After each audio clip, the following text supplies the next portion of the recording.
Gayatri ma'am की class में आपका स्वागत है। मैं हूँ आपकी गायत्री मैम। हमने पंक्चुएशन स्टार्ट किया था, पार्ट 1 पार्ट 2 बना लिया। आज हम बनाएंगे पार्ट 3। पंक्चुएशन हमारे 15 होते हैं, जिनमें से 10 को हम 2 पार्ट्स में कवर कर चुके हैं। आज जो हमारे बच गए वो हम करेंगे कौन कौन से? Apostrophe, Ellipsis, parenthesis, brackets and braces. Okay, तो अब हम स्टार्ट करते हैं वीडियो। और इससे पहले बताइए पंक्चुएशन क्या होता है। पंक्चुएशन क्या होता है? जो भी हम बोल रहे हैं, बोलने से हमारी फीलिंग्स का जो भी हम कुछ बोलते हैं उससे हमारी फीलिंग्स का पता चलता है, हमारी भावनाओं का पता चलता है। लेकिन जब हम लिखते हैं तो फीलिंग्स को हम शो करने के लिए कुछ मार्क्स का भी यूज़ करते हैं, उसे हम कहते हैं पंक्चुएशन मार्क। यानी जैसे हिंदी में विराम चिन्ह होता है, वैसे ही पंक्चुएशन मार्क हमारे इंग्लिश में होता है। तो चलिए स्टार्ट करते हैं आज की वीडियो। अपॉस्ट्रोफी को हम यूज़ करते हैं किस लिए? पोजीशन दिखाने के लिए और कंट्रैक्शन के लिए। पोजीशन मतलब कि जब किसी पे हमारा अधिकार होता है तो हम उसे पोजीशन कहते हैं। जैसे यहाँ पे Riya's book is on the table, यानी रिया की बुक। जब हम कॉमा एस लगाते हैं तो Riya's book is on the table, Riya की जो बुक है वो टेबल पर है। आपने सुना होगा जब हम ऐसे याद करते थे पहले, जब हम माई सेल्फ याद करते थे, my father's name is this, मतलब मेरे पापा का नाम ये है, यानी कि का सेंस आता है। यानी कि हम क्या बता रहे हैं इसमें, ये का रिया की किताब, यानी कि का सेंस आ रहा है। यानी कि ये क्या है? एक पोजीशन है। रिया की बुक, रिया के फादर, यानी कॉमा एस लगा के अगर किसी एक पर्सन की बात है तो उस नेम के साथ हम कॉमा एस लगा देते हैं। लेकिन अगर प्लूरल की बात है, बहुत सारी गर्ल्स की बात हो रही है, गर्ल्स ड्रेसेस, यानी कि गर्ल्स के बाद अगर हम यहाँ कॉमा लगा देते हैं तो एक लड़की का हो जाएगा। लेकिन अगर हम गर्ल्स को लिख के यहाँ कॉमा लगा देते हैं तो ये प्लूरल हो जाएगी। बहुत सारी लड़कियों की ड्रेस कबर्ड पे है, ठीक है। Girls dresses are in the cupboard, बहुत सारी लड़कियों की ड्रेसेस जो है वो कबर्ड पे रखी हुई हैं। ओके, तो इसका मतलब ये हुआ। लेकिन अगर यहाँ पे गर्ल कॉमा एस लगा दूंगी तो इसका मतलब हो जाएगा कि एक लड़की। इसी तरह से और भी सारे वर्ड्स होते हैं, यानी कि ये होता है पोजीशन के लिए कौन सा? अपॉस्ट्रोफी। और एक और यूज होता है अपॉस्ट्रोफी का कंट्रैक्शन। कंट्रैक्शन जब हम किसी चीज को शॉर्ट फॉर्म में लिखते हैं, जैसे मैंने यहाँ लिखा आई एम अ टीचर, मैं एक टीचर हूँ। लेकिन मैं इसको ऐसे भी लिख सकती हूँ कि आई एम अ टीचर। तो मैंने क्या किया, यहाँ पे मैंने इस एक को कट करके यहाँ पे कॉमा लगा दिया और ये हमने कंट्रैक्शन कर दिया। कंट्रैक्शन के बहुत सारे फॉर्म होते हैं। जैसे आई डोंट नो बोल रही है तो आई डोंट नो भी हमें कॉमा एस लगाया है और हमने इसमें क्या किया? कंट्रैक्शन को शो किया। और बहुत सारे होते हैं, जैसे कि आप देख सकते हैं मैंने बहुत सारे कंट्रैक्शन यहाँ पे आपको लिख दिए हैं और आप इसे याद भी कर सकते हैं। अब आ जाते हैं एलिप्सिस पे। क्या होता है? जब हम कोई बात कह रहे हैं और हमें पता है कि सामने वाला जान जाएगा, अब हमें और बताने की जरूरत नहीं है। जैसे कि से 1 2 3, अब हम यहाँ पे सारा नहीं बोलेंगे, हम यहाँ एलिप्सिस लगा देंगे और कहेंगे अप टू 100। मतलब हम किसी छोटे बच्चे को कह रहे हैं कि आप 1 से लेकर 100 तक हमें सुनाइए, तो इस टाइम पे हमने यहाँ पे एलिप्सिस को यूज़ कर दिया। इसका मतलब है कि इसके आगे भी काफ़ी सारी चीज़ें हैं जो कि नोन है सामने वाले को कि ये चीज़ें इसके अंदर होती हैं। तो ये नोन है ऑलरेडी, तो हमें बताने की जरूरत नहीं है कि 100 तक के बीच में क्या क्या आ रहा है। तो यहाँ पे हमने एलिप्सिस को यूज़ किया। या और एग्जाम्पल इसके हो सकते हैं, He said I like apple, oranges and banana because they all are fruits.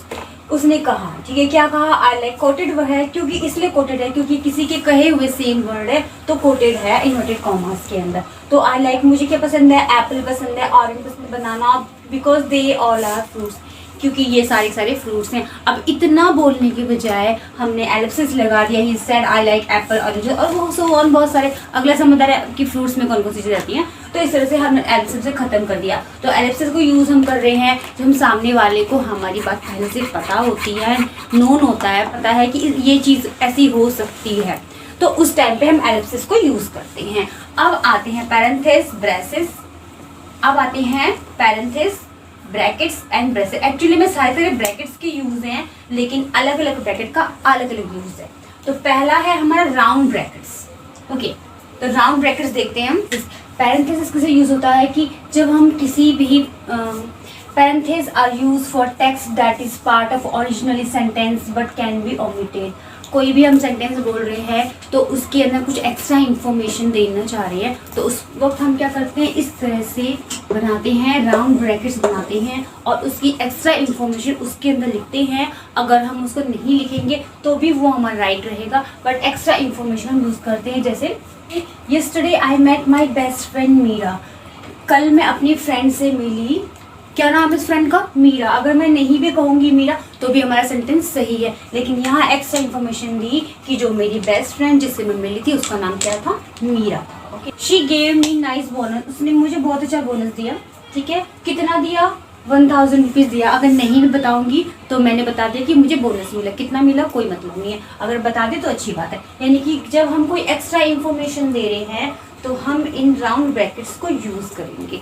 तो राउंड ब्रैकेट्स का यूज़ और भी होता है, जैसे यहाँ हमें नंबरिंग करी है तो कई बार क्या करते हैं, हम जब नंबरिंग करते हैं, लिस्ट बना रहे हैं तो लिखेंगे 1 2 3 4। तो इसको हमने क्या किया, हमने पैरेंथेसिस में यूज़ किया, यानी कि जब हम नंबरिंग दे रहे हैं कि लिस्ट बना रहे हैं तो हम ऐसे अगर करेंगे तो भी ठीक है, और अगर नहीं करेंगे तो भी हमारा चलेगा। जैसे मैंने यहाँ पे नहीं कर रखा तो भी चलेगा, लेकिन अगर मैं ऐसे करूँगी तो भी चलेगा। तो ये हो गया हमारा पैरेंथेसिस, जिसको हम राउंड ब्रैकेट्स भी कहते हैं। अब आते हैं स्क्वायर ब्रैकेट्स पे, इसको ब्रैकेट्स या स्क्वायर ब्रैकेट्स कहते हैं। इसे एडिटर लोग यूज़ करते हैं, जैसे कि कोई बुक लिख रहे हैं, बुक छाप रहे हैं, तो क्या करते हैं, उसमें इंफॉर्मेशन देनी होती है एडिशनल, उस टाइम पे ये यूज़ किया जाता है। जैसे क्या है ये, use by editor, editor use करते हैं, या हम कोई भी वर्क कर रहे हैं तो उसके अंदर हमें कोई इंफॉर्मेशन दे रहे हैं और जिस इंफॉर्मेशन को देना ज़रूरी है उस टाइम पे हम यहाँ पे ऐसे ब्रैकेट बना के लिख देंगे, शी ड्रो 60। अब माइल्स पर आवर ये कितना है, ये ज़रूरी है ये बताना कि 60। हम लिखते हैं she drove 60 on the highway town, क्या 60 कुछ नहीं पता चल रहा, तो हम ब्रैकेट में लिखेंगे माइल्स पर आवर। तो माइल्स पर आवर ने क्या किया, इसको कंप्लीट दे दिया। वहाँ पर क्या था कि नहीं लिखेंगे तो भी चलेगा, लेकिन यहाँ पर हमें लिखना ही पड़ेगा। तो जब हमें लिखना ही पड़ेगा उस टाइम पे हम अपने स्क्वायर ब्रैकेट को यूज़ करेंगे, कर्ली ब्रैकेट को यूज़ नहीं करेंगे। तो इसका सिंपल सा यूज़ है, ज़्यादा एडिटिंग वगैरह में काम आता है। अब नेक्स्ट है ब्रेसेस, यानी कि ये हमारे हैं कर्ली ब्रैकेट्स। कई बार क्या होता है कि हमें ऑप्शन, जैसे हमें जीके क्वेश्चन होते हैं उसमें हमें ऑप्शन चूज़ करना होता है, तो ऑप्शन जब चूज़ करना होता है तो क्या करेंगे, हम अपने ब्रेसेस यानी कि कर्ली ब्रैकेट्स को यूज़ करेंगे। ये होते हैं हमारे कर्ली ब्रैकेट। तो ज़्यादा मैथ्स में यूज़ होते हैं, साइंस में यूज़ होते हैं, या फिर हम जीके में क्वेश्चन होते हैं, या कोई भी हम चूज़ वाला कोई जिसमें ऑप्शनल होता है उसमें हम यूज़ करते हैं इन सब चीज़ों को। तो आज हमने पंक्चुएशन कंप्लीट कर लिया, पंक्चुएशन पार्ट 1, पार्ट 2, पार्ट 3 हमने कंप्लीट कर लिया। मैं उम्मीद करती हूँ कि आपको समझ में आया होगा। अब इस टॉपिक में क्या पढ़ाऊँ आप ही मुझे गेस करेंगे, प्लीज़ कमेंट करें कि अब नेक्स्ट टॉपिक मेरा कौन सा रहेगा जो मैंने यूट्यूब पे नहीं पढ़ाया है। और अगर आपको मेरी वीडियो ध्यान से देख रहे हैं, यहाँ तक पहुँच चुके हैं, तो आपको मेरी वीडियो अच्छी लगी होगी जब भी आप यहाँ तक पहुँचे हैं। अगर ज़रा सी भी अच्छी लगी है तो लाइक करें, शेयर करें, और अगर नए हैं तो सब्सक्राइब करना ना भूलें। Thanks for watching my video.